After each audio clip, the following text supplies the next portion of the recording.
భవిష్యత్ ఆశలు ఆకాంక్షల వారధిగా రెన్యూవబుల్ ఎనర్జీ కాంప్లెక్స్ ఉంటుందని మంత్రి లోకేష్ అన్నారు.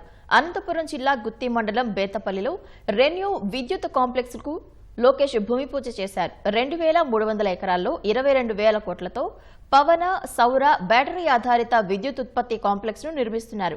విద్యుత్ ఛార్జీలు తగ్గించే లక్ష్యంతో ప్రభుత్వం పనిచేస్తోందన్న లోకేష్, రాష్ట్రంలో తయారయ్యే కరెంటును దేశానికి అందించబోతున్నామన్నారు. ప్లాంట్ ఏర్పాటుతో 10,000 మందికి ఉపాధి అవకాశాలు లభిస్తాయని చెప్పారు. త్వరలో కర్నూలుకు హైకోర్టు బెంచ్తో పాటు రాయలసీమకు ప్రధాని మోదీని తీసుకొస్తామని లోకేష్ హామీ ఇచ్చారు. ఈ రోజు సిన్హా గారు ఇంత దూరం వచ్చి ఈ ప్రాజెక్ట్ ఆంధ్ర రాష్ట్రంలో పెడుతున్నారంటే దానికి కారణం మన బ్రాండ్ బాబు. ఈ రోజు పెద్ద ఎత్తున టీసీఎస్ ఉత్తరాంధ్రలో పెట్టుబడులు పెడుతున్నారంటే దానికి కారణం ఒక బ్రాండ్, అది బాబు గారు. బాబు సూపర్ 6 లో తొలి హామీ 20 లక్షల ఉద్యోగాలు కల్పిస్తామని. దాంట్లో భాగంగా ఈ ప్రాజెక్ట్ మన ప్రాంతాన్ని తీసుకొచ్చాం. ఇక్కడున్న రైతులందరినీ నేను మనస్ఫూర్తిగా అభినందిస్తున్నా.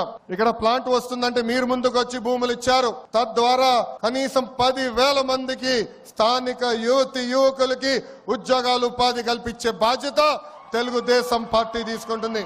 గౌరవ ముఖ్యమంత్రి గారు ఒక టార్గెట్ పెడితే మేము అందరం సీరియస్ గా తీసుకుంటాం. 78 గిగావాట్లు ఏకంగా ఆంధ్ర రాష్ట్రానికి తీసుకురావాలని చెప్పారు. విద్యాశాఖ మంత్రిగా నేను అధికారులకు ఆదేశాలు జారీ చేశాను. కంపెనీలతో సెంటర్ ఆఫ్ ఎక్సలెన్స్ ఏర్పాటు చేశాం. వాళ్ళకు కావాల్సిన దానికి మన యువకులను తీసుకుని ట్రైనింగ్ అందజేసి ఏకంగా వాళ్ళ కంపెనీలోనే ఉద్యోగాలు, ఉపాధి కల్పించే బాధ్యత మేము తీసుకుంటాం. ఈ ప్రాజెక్ట్ వల్ల రాబోయే రోజుల్లో మన కరెంటు ఛార్జీలు తగ్గుతాయి. అందుకే ఇలాంటి ప్రాజెక్టులు తీసుకొచ్చి కరెంటు ఛార్జీలు తగ్గించే లక్ష్యంతో మీ ప్రభుత్వం పనిచేస్తుందని ఈ సభాముఖంగా తెలుపుతున్నా. మన నేలపై జనరేట్ చేస్తున్న కరెంట్ ఏకంగా ఆంధ్ర రాష్ట్రానికి కాదు, మొత్తం భారతదేశానికి మన ఆంధ్ర రాష్ట్రం అందించబోతుంది.